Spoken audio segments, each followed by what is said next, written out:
Welcome to Shatter. Support the channel by liking, commenting, and subscribing. I promise even more interesting stories. The first thing I noticed was the absence of her usual mess. No pile of clothes slouched over the back of the chair she never used. No hair ties left abandoned on the nightstand. Maybe the faintest trace of her vanilla lotion still hung in the air, but it was dying, like everything else she used to leave behind without thinking. What I found instead was a single sheet of paper, placed dead center on my pillow with the type of precision she never used for anything sentimental. Centered like a contract waiting for review. The header stopped me cold. Guidelines for physical engagement. I stared at it for a second, unsure if it was a prank.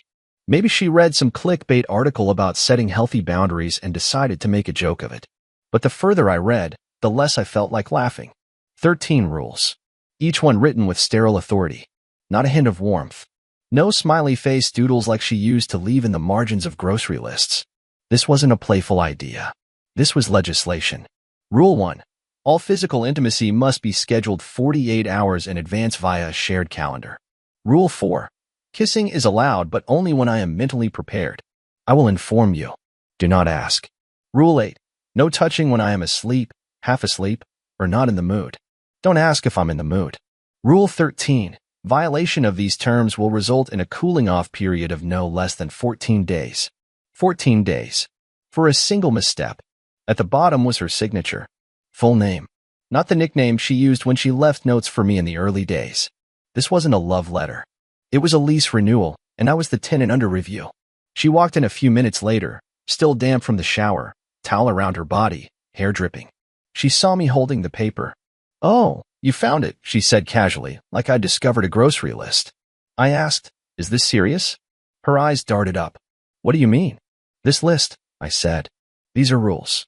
She shrugged, drying her hair like nothing was out of place. "I've been thinking about boundaries. You've been pressuring me." Pressuring. Like wanting a kiss from your wife without putting it on a shared calendar was an act of force. "I have stress."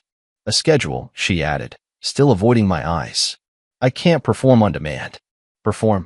I repeated. She didn't flinch. "Yes. Perform. Like I'm some actress in a film. This is reality. I need structure." "So those are the terms." She grabbed her lotion, still humming. And I just stood there. Not angry. Not confused. Just cold with a clarity I hadn't felt in months. This wasn't about boundaries. It was about control. And what I was holding wasn't paper, it was a mirror. A quiet revelation of how far she had drifted and how little she planned to come back. I set the page down and said, "Thanks for sharing it." Her smile faltered, just for a second. She didn't know it, but that sentence, that moment, was the beginning of my exit. I wasn't going to argue. I was going to listen. And then I'd let the silence do what emotions never could. I didn't argue that night. I didn't even ask questions. I just went quiet. Not the kind of silence that waits for a fight, but the kind that prepares for something much colder. Strategy. By morning, I had memorized every rule she wrote. I read them like coordinates. Not as restrictions, but as signals. Her list wasn't a guide. It was a confession. Of what she had stopped feeling. Of who she now saw me as. Something scheduled, managed, tolerated. So I played along. Down to the minute. Monday morning, I opened our shared calendar and submitted a request. Initiation of physical affection. Friday, 9 p.m. 1 hour. I added a smiley face. She accepted the invite. No comment. But when she clicked it, I saw her hesitate. Just a flick of uncertainty in her hand. That evening we sat on opposite sides of the couch watching a documentary. Something about marine life. I didn't reach out to touch her. Didn't brush my leg against hers. Didn't glance at her like I normally would. I just watched the screen, took a few notes, and offered a thoughtful comment about coral bleaching. She shifted slightly, glanced at me once, twice, like she wasn't sure if I was mocking her. I wasn't. I was complying, with precision that made obedience look like rebellion. Tuesday evening, I asked calmly if she was mentally prepared for a kiss. She looked up from her phone, startled, then nodded. I kissed her on the forehead, nothing more. Quick. Clinical. No warmth. By Wednesday, she was irritated. During dinner, she said I'd been distant. I blinked. "I thought I was respecting your rules." "You are," she admitted, stirring her salad, "but you don't have to take them so literally." "They were written literally," I replied, and went back to eating. She didn't respond, but her jaw tightened. Her hands moved slower. Her eyes stayed low. Thursday night, I brought home flowers. Her favorite. Wrapped neatly, tied with a ribbon. I placed them on the table without a word and returned to cooking. She hovered near the kitchen doorway, watching me, waiting. Are those for me? She asked. I looked up, mild surprise in my tone. Of course. You're my wife. She smiled faintly. Thank you.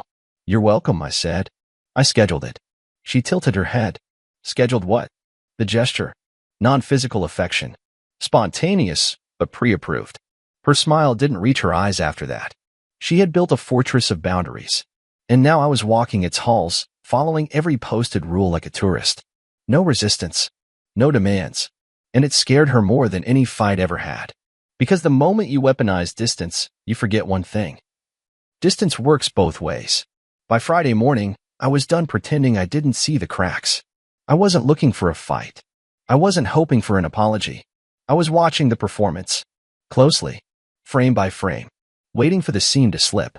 She had accepted my calendar invitation, marked it as confirmed, initiation of physical affection, 9 p.m. It was in her own language, her own format.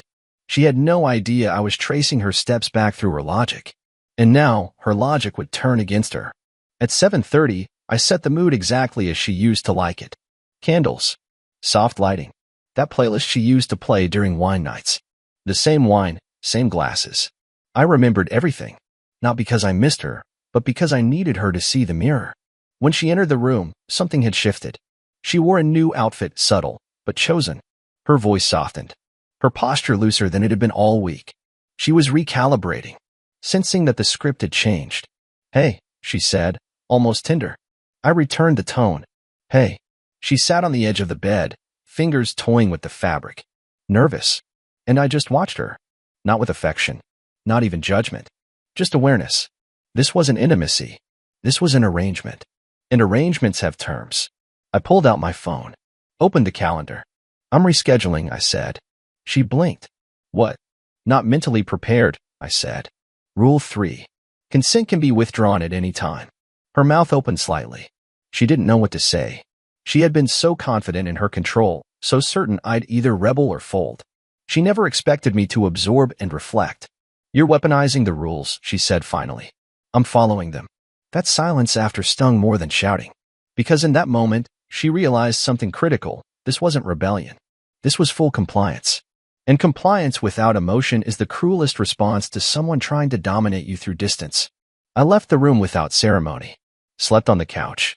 Let the quiet press against the walls like a new kind of tension. And when I woke in the middle of the night, I found her standing over me. Barefoot. In that soft robe she used to wear during better times. This isn't working, she said. I looked at her. Not with desperation. Just clarity. This. I echoed. You acting like a robot, she continued. I didn't ask for this. But she had. Every bullet point. Every condition.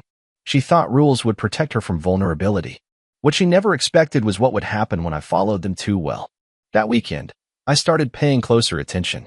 Her stories didn't line up. Brunches that ran too long. Names that didn't match. An excuse about Michelle, who had moved away months ago. The same Michelle she claimed to be meeting for lunch. Her confidence had made her careless. Lazy. And that was her mistake. Because what she forgot was simple. Checklists go both ways. By Sunday, I stopped answering her questions right away. When she asked if I'd be home for dinner, I nodded but gave no time. When she asked if I'd seen her scarf, I looked past her and kept brushing my teeth. I wasn't angry. I wasn't plotting revenge. I was pulling away. Not like some jilted lover sulking in the shadows. No. I was disengaging like a man switching off a machine that no longer functioned without feeding on him. On Monday morning, I turned off location sharing. That night, I muted my notifications. On Tuesday, I transferred money from our joint account to my personal one. Quietly. No announcements. Just one surgical move after another. By Wednesday, I had packed a small duffel and stored it in the trunk of my car. Only essentials. Nothing sentimental. I wasn't planning to run. I was preparing for silence. Then I did something I hadn't done in a long time. I vanished. Not physically. Not yet. But socially. Digitally. I stopped texting back unless the message required a response. My voice became lighter. Briefer. Just enough to prove I wasn't ignoring her. But thin enough to make her feel the absence. She noticed. Quickly. Thursday night? She asked. Are we okay? I looked at her with a neutral face. Why wouldn't we be? She hesitated. You're just off. Just respecting your space, I said. She didn't respond. She went to bed early. Or maybe she just hid there. Friday morning, I let her leave for her so-called brunch without asking any questions. She didn't offer an explanation either. But her posture said everything too fast, too careful. She wasn't meeting Michelle. And she knew I didn't believe it anymore. After the door closed, I stood in the hallway for a moment. Then walked into her office and turned on the old laptop she used to forget about. She hadn't wiped it. The messages were right there. Like low-hanging fruit. The emails weren't explicit. That would have been too easy. They were worse. Casual. Confident. Flirtations written between the lines. Her tone playful, clever, directed to someone named Colin. Colin. I knew the name. He wasn't new. He was a loose end from before we met. A ghost she claimed to have outgrown. She once called him her reckless face. Said he made her feel unstable. Said I made her feel safe. Turns out safe meant boring. The last time I saw him, he made a joke about how I tamed the wild one. She laughed, but her eyes didn't. Now, here he was again. In her inbox. A digital specter with just enough confidence to flirt through metaphors and emojis. She called me predictable. Rigid. Once, even neutered. The kicker? He's completely housebroken, she wrote. I gave him a rule sheet. He thanked me. And Colin? He replied, if you were mine, there wouldn't be rules. Just outcomes. I closed the laptop slowly. No outburst. No slam drawers. Just the confirmation I needed. I didn't react that night. I made dinner. We ate. She smiled. I smiled back. She had no idea. I was already gone. By Monday, I had memorized every detail in the emails. Every timestamp. Every suggestive phrase dressed up as casual banter. Every instance where she laid the blame for her discontent squarely on my shoulders, without ever confronting me directly. That was her game. Control through the absence of confrontation. She didn't argue. She orchestrated. But now, I was orchestrating something of my own. I created a new email. Generic enough to pass as real. A woman's name. A vague story. I told Colin I'd heard about him through friends, said I'd seen him in a few photos with a brunette. I acted curious. It didn't take long. He replied within hours. Friendly. Eager. Yeah, I've been seeing someone, he wrote. Complicated situation. Married woman. But let's just say she's ready to stop playing by her husband's rules. He couldn't help himself. That same arrogance I'd seen on his face years ago was now written in pixels. I saved the message, screenshot it, and stored it with the others. Then I dug deeper. He wasn't just a smug ex. He was a consultant, occasionally working with a firm my company had ties to. I used a quiet lunch hour to pull some strings. Checked his LinkedIn. Cross-referenced with internal contracts. There it was. 2 invoices. 1 flagged. Minor irregularities, but enough to raise an eyebrow if someone knew where to look. I didn't report him. Not directly. Instead, I composed an anonymous tip, sent through a compliance portal used by his firm. Nothing detailed. Just enough breadcrumbs to spark a routine audit. Then I let the system do what it was built to do. By Wednesday, I overheard a conversation in our shared hallway. My coworker was venting over lunch. Some contractor got flagged, possible billing errors. Whole department scrambling. Colin's department. I didn't smile. I didn't celebrate. This wasn't about revenge. It was about removing leverage. He was her escape fantasy. The man she turned into a symbol of freedom, just because he didn't have to wake up next to her list of rules. Now he was under pressure. His texts came less frequently. Shorter. Less flirtation, more stress. And she noticed. By Friday, she was quieter. Her phone spent more time on the counter, untouched. She didn't bring up brunch plans for the weekend. She didn't suggest anything at all. She was recalibrating again, trying to read me. But I was unreadable now. I had stopped reacting, and in doing so, I had changed the current. That night, she sat across from me at dinner, pushing her food around with her fork. She asked how my week was. I said it was productive. She nodded. Anything new at work? No, I said, just the usual cleanups. She didn't speak again for a long time. She was losing grip, and for the first time, she knew it. Because the man she used to mold wasn't molding anymore. He was carving. Strategically. And the first cut had already landed. It wasn't the emails that did it. It wasn't the flowers, or the calendar invites, or the legal precision I returned her own structure with. It was the quiet. That cold, strategic quiet that crept from our bedroom into the spaces where we used to be known.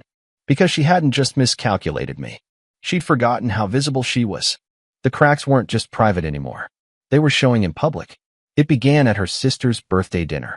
A dozen of us around a long table at a trendy downtown spot. Candlelight. Shared plates. Laughter where it used to be easy. But now, she was trying too hard. Laughing half a second too late. Touching my arm at the wrong time. Smiling like a politician instead of a wife. Her sister, Hannah, noticed. She leaned in when the others were distracted. "You guys okay?" I looked at her and gave a short, measured smile. Of course. It was enough to make her pause. Later, her cousin Mark brought up something odd. Funny thing, Colin reached out to me on LinkedIn the other day. Said he was freelancing again. Seemed a little frantic. I didn't react. I just sipped my drink. But I saw my wife's eyes flick toward me across the table. Just for a second. The connections were drawing themselves. And that was the beauty of it. No confrontation, no theatrics. Just a subtle rewiring of how others saw her. By Saturday, the social shift was tangible. Her best friend Rachel dropped by with coffee. They sat on the patio while I cleaned up the kitchen. I didn't listen intentionally, but her voice carried. "You look tired," Rachel said gently. "I'm fine." That kind of fine usually means anything but. She exhaled. "It's just been off lately. He's different." Rachel paused. Maybe he got tired of waiting for it to change. That hit harder than anything I could have said. Later, as I walked past the window, I saw Rachel watching me, studying the man her friend had complained about for years. Except now, he wasn't raising his voice. He wasn't shutting down. He was just distant, respectfully detached, untouchable. That's when the tension started growing, not just in our home, but around it. Friends stopped checking in like they used to. Her phone rang less. Her updates on social media got fewer likes. And for the first time, the comments under her polished, curated photos started to shift tone. One read, "Hope everything's okay. You seem a little off lately." She deleted it. But I saw it. And I knew.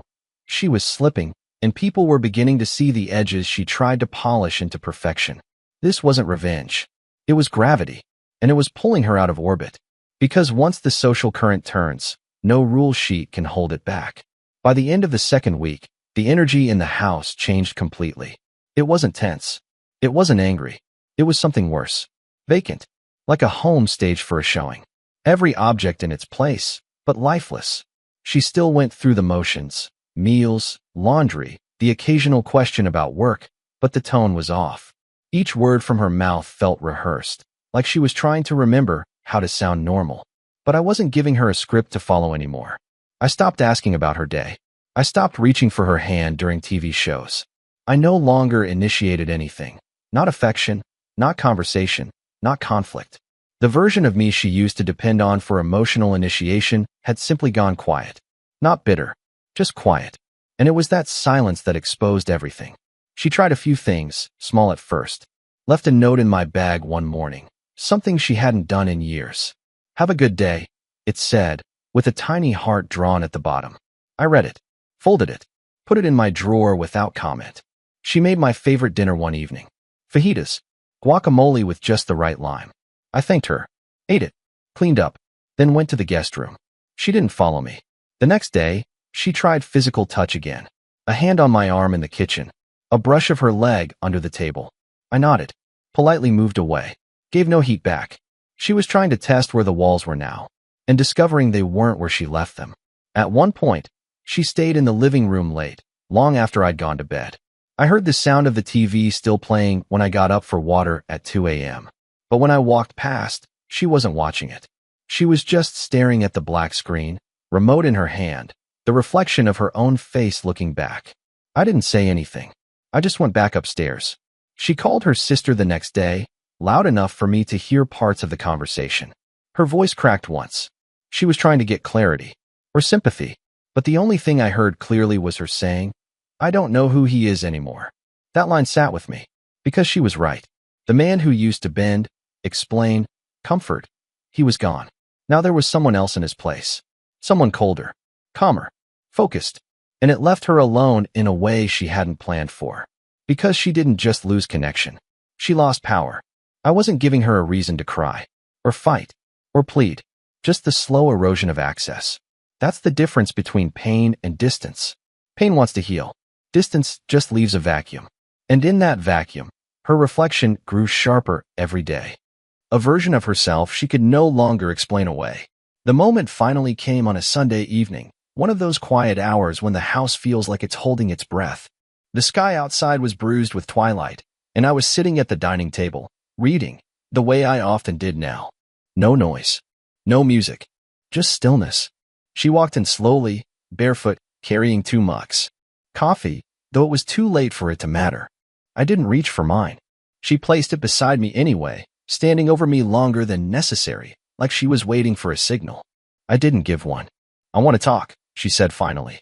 I nodded once, not looking up from the page. She sat across from me, arms crossed, legs tucked beneath her like she was trying to make herself smaller. But it was too late for that kind of illusion. You can't shrink after you've tried to dominate the room. "I know things have changed," she began. I let the silence stretch. She tried again. "You're distant. Different. I don't know how to reach you anymore." I looked up slowly, met her eyes, but said nothing. Her fingers tightened around the mug. "Do you still love me?" That question, loaded like a bullet dressed in soft fabric, just hovered. I let it sit between us. Not out of cruelty, but because some questions don't deserve immediate answers. "What happened to us?" she whispered next. And that was when I closed the book. "What happened," I said, "is that I stopped apologizing for being the only one who tried." Her breath caught. Not dramatically, just enough to register. She hadn't expected me to speak, let alone speak with such calm. She tried to pivot. "I thought we were rebuilding." "No," I said. "You were writing new terms for control. I was the only one rebuilding. You were redrawing the lines to make sure I never stepped outside the box again." Her eyes glistened, but no tears fell. And I didn't offer sympathy. I leaned forward slightly. "I followed your rules. Every one of them. I respected your structure. I honored your boundaries." "And what did it reveal?" She didn't answer, but her expression said it all. That it had exposed her. The manipulation. The power play. The assumption that I'd chase her. Beg. Bend. But I didn't. I let her watch herself lose influence in real time. She tried one last angle. "Can we start over?" I shook my head slowly. "You're not looking for a partner. You're looking for a subject." Silence. Pure, unmovable silence. And in that pause, she finally understood. This wasn't about saving something anymore. It was about acknowledging what had already rotted beneath the surface. I stood up, left the untouched coffee behind, and walked past her without a glance. She didn't follow. She couldn't. Because for the first time, she realized I wasn't hers to manage anymore. I wasn't angry. I was finished. The collapse didn't come as a bang. It arrived like a slow erosion. A structural failure she never noticed until it was too late. It started with the smallest things, forgotten appointments, short temper, silence that lingered too long after basic conversations. Her world, once carefully scripted and structured, began to crumble without the steady compliance she had come to depend on. She lost control, not because I shouted or stormed out, but because I did exactly the opposite. I became untouchable not by distance, but by clarity. I was there, but unreachable. Present, but no longer hers. I didn't explain, accuse, or negotiate. I simply stopped playing the part she had written for me. She began unraveling under the weight of her own system. At work, she missed meetings. Her colleagues began noticing she wasn't as composed. A friend told me she'd started asking strange questions, wondering aloud if people thought she was too much, too cold, too structured. Her performance dropped. The polished image she worked so hard to project began to crack. I wasn't cruel. I didn't smear her reputation or sabotage her. I didn't even tell anyone what had happened. But the absence of my stability, my quiet, consistent presence, acted like a vacuum. And she was starting to feel it. Not just inside the house, but in every corner of her life. She began texting more often. Little things at first. "Hope your day's good. I made your favorite if you're hungry. Want to talk later?" I responded with polite distance. "Thanks. Appreciate it. Busy today." And then came the night she broke. I came home to find her on the kitchen floor, surrounded by old photos, empty wine glass at her side, eyes red, not from crying, but from trying not to. She looked up as I stepped in, almost surprised to see me. Maybe she thought I wouldn't come back at all. "I miss who we were," she said, voice low and brittle. I didn't answer. She reached for a picture. Us on the beach, 3 summers ago. Her hand shook as she held it. I thought I could fix things by controlling them, she whispered. I still said nothing. I didn't know it would end like this. That was when I finally spoke. It didn't end. It revealed. She blinked, confused. This wasn't a sudden fall, I continued. This was the truth slowly surfacing. You didn't lose me in one moment. You lost me over time. Piece by piece. Rule by rule. She looked down, then away. The silence between us wasn't tension anymore. It was recognition. She knew. She felt it. Not because I declared it, but because she was alone in the very structure she built to keep me obedient. And now? She was living inside the blueprint of her own isolation. I didn't pack loudly. No zippers yanked, no boxes stacked with vengeance. Just clean folds, quiet movement. My suitcase was full before she even realized I'd begun. The final scene wasn't meant for drama, it was meant for clarity. For silence sharp enough to cut through everything left unsaid. She stood in the doorway as I zipped the last compartment. Her arms were crossed, not in anger, but defense. Her face pale, eyes rimmed red. No makeup. No script. I didn't think you'd actually go, she said, voice cracking. I looked at her and saw someone I no longer recognized, not because she changed suddenly, but because I had finally stopped lying to myself about who she had always been. This wasn't about one rule sheet or one email. This was about years of manipulation dressed up as self-awareness. Control masked as boundaries. Love conditional on submission. And I had submitted. For a while. Long enough for her to believe that version of me would never disappear. I'm not leaving because of the list, I said quietly, finally breaking the silence. She tilted her head, confused. I'm leaving because I stopped seeing myself in this house. Somewhere along the line, I became a function. A background process. Predictable. Useful. Trained. She stepped forward slightly. I thought we could rebuild. You wanted to rebuild the version of me you could manage. She didn't answer. Outside, the wind picked up. Leaves brushed against the windows like reminders. I walked past her toward the front door. Each step felt heavier, not with regret, but finality. She followed, barefoot, trailing like a ghost through the halls. At the threshold, I paused. I didn't look back yet. I wanted the silence to say what words couldn't. Then I turned slowly. Her arms were crossed, knuckles white. Is there someone else? She asked suddenly, desperately. That was the last lie she told herself, that I'd only leave if there was a replacement. No, I said. There's just me now. Her lip trembled. She opened her mouth, then shut it. I stepped outside. The morning was cold, but clean. The air tasted new, not because the world changed, but because I had. I walked down the steps, suitcase rolling behind me, never glancing back. The door remained open behind me, but I knew she wouldn't follow. Not really. Not where I was going. Later that evening, I left one last note. Slipped under the door. Just a single line. You wrote the rules. I just followed them, until I didn't have to anymore. No name. No flourish. Just closure sharpened into a whisper. The kind that doesn't echo. Because silence doesn't need to. Real men don't explode. They exit. Subscribe for more power stories.